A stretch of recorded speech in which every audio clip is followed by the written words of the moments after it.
एक समय गोरखनाथ जी ने देखा कि स्वामी रामानंद जी काशी में वैष्णव पंथ का ज्यादा प्रचार कर रहे हैं और नाथ पंथ सिकुड़ता जा रहा है। इसीलिए गोरखनाथ स्वामी रामानंद जी के साथ गोष्ठी के लिए काशी शहर में आते हैं। स्वामी रामानंद जी, जो काशी शहर के प्रसिद्ध संत थे और वेदों के मर्मज्ञ ज्ञाता माने जाते थे, उन्होंने अपने 1400 ऋषि शिष्य बना रखे थे और ज्ञान प्रचार के लिए भी उन्हें जगह जगह भेजते थे। उस समय कबीर परमेश्वर जी ने स्वामी रामानंद जी को अपना गुरु धारण कर रखा था। वैसे तो कबीर परमात्मा जी को किसी को भी गुरु बनाने की आवश्यकता नहीं थी, परंतु कबीर परमात्मा इस बात से परिचित थे कि आगे आने वाले समय में लोग ये सवाल उठाएंगे कि कबीर ने भी तो गुरु नहीं बनाया था, इसलिए गुरु बनाने की कोई आवश्यकता नहीं है। इस बात को ध्यान में रखते हुए कबीर प्रभु ने स्वामी रामानंद जी को अपना गुरु बनाने की लीला की। एक दिन स्वामी रामानंद जी के आश्रम में गोरखनाथ जी का एक सेवक उनसे मिलने के लिए गया।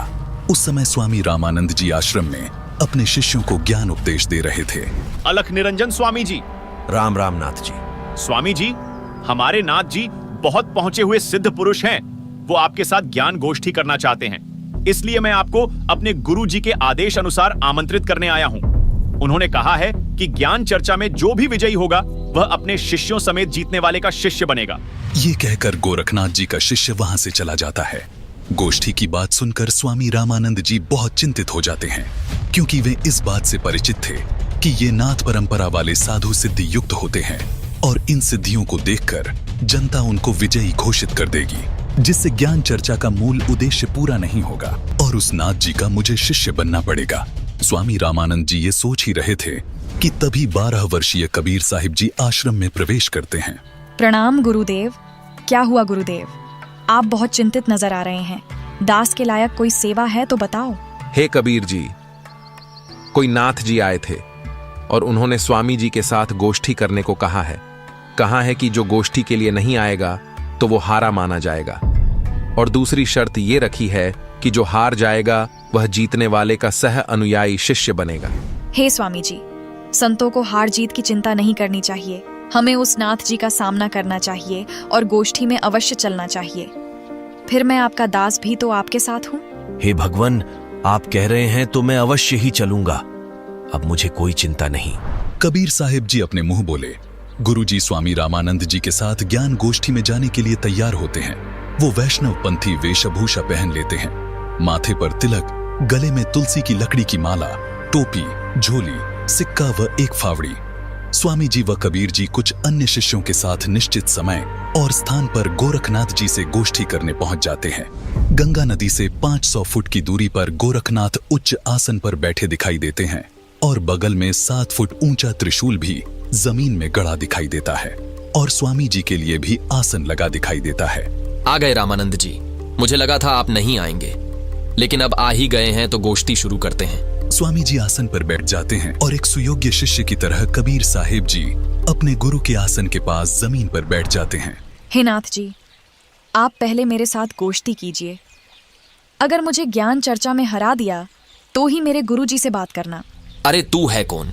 तू छोटा सा बालक, तेरी आयु क्या है और तू गोष्ठी करेगा मेरे साथ?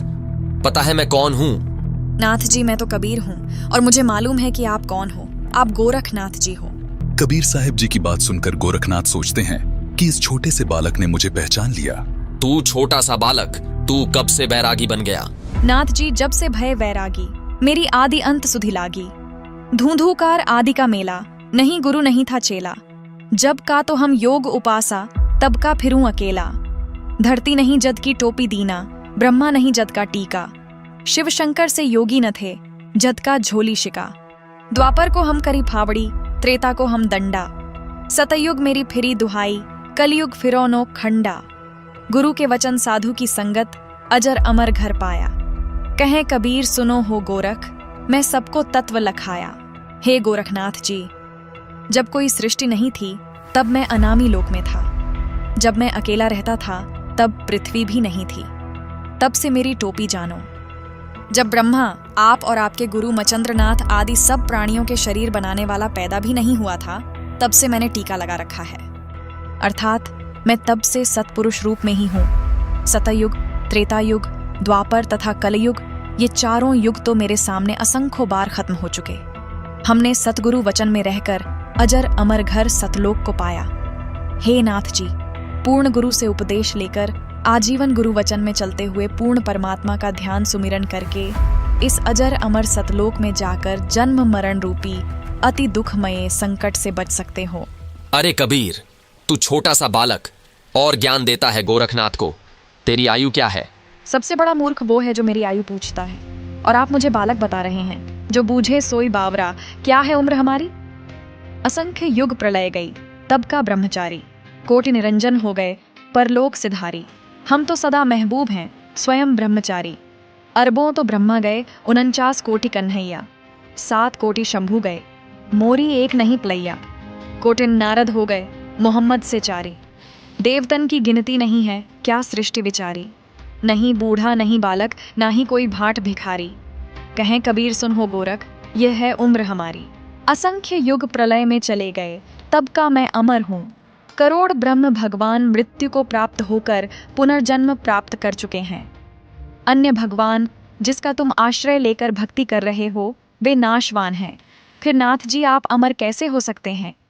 अरबों तो ब्रह्मा मर चुके हैं और 49 करोड़ बार कृष्ण जी की मृत्यु हो चुकी है, तथा 7 करोड़ बार शिव जी मर चुके हैं, लेकिन मेरी एक पल भी आयु कम नहीं हुई है। मैं अमर पुरुष हूँ। केवल सत्य पुरुष ही अजर अमर परमात्मा है, तथा उसी का सतलोक अमर है, जिसे अमर लोक भी कहते हैं।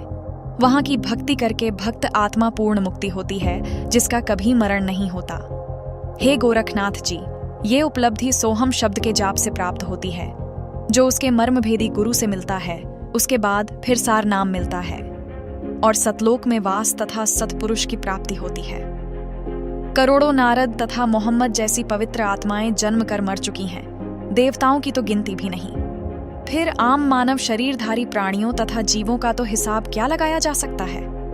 मैं न बूढ़ा न बालक, मैं तो जवान रूप में रहता हूँ, जो ईश्वरीय शक्ति का प्रतीक है। ये तो मैं लीलामयी शरीर में आपके समक्ष हूँ।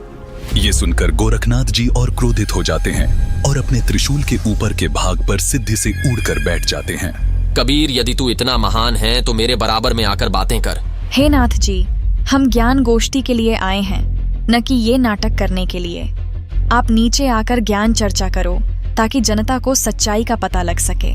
तेरे पास कोई सिद्ध शक्ति नहीं है। तू और तेरा गुरु दुनिया को गुमराह कर रहे हो। आज तुम्हारी पोल खुलेगी। अगर शक्ति है तो आओ बराबर में, यहीं चर्चा करेंगे, नहीं तो हार स्वीकार कर लो। ठीक है गोरखनाथ जी। कबीर जी अपनी कुर्ते की जेब से 150 फीट लंबी धागे की रील निकालते हैं और उसके एक छोर को पकड़कर सीधा ऊपर की तरफ फेंक देते हैं। धागा सीधा खड़ा हो जाता है और कबीर साहिब जी उस धागे के अंतिम छोर पर जा बैठते हैं। नाथ जी, अब आप आओ मेरे बराबर में, यहाँ बैठकर चर्चा करेंगे। गोरखनाथ ज्यों ही ऊपर की तरफ उठते हैं, वैसे ही धड़ाम से नीचे गिर जाते हैं।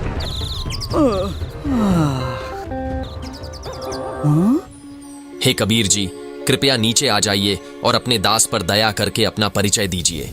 आप कौन शक्ति हैं और किस लोक से आए हैं? हे गोरखनाथ जी, मैं तो अवगत स्थान सतलोक से आया हूँ। मैं तो स्वयं शक्ति से बालक रूप बनाकर काशी में एक लहर तारा तालाब में कमल के फूल पर प्रकट हुआ, जहाँ से नीरू नीमा नामक जुलाहा दंपति मुझे अपने घर ले आए। मेरे कोई माता पिता नहीं है, न ही मेरी कोई पत्नी है, और जो उस परमात्मा का वास्तविक नाम है वही कबीर नाम मेरा है।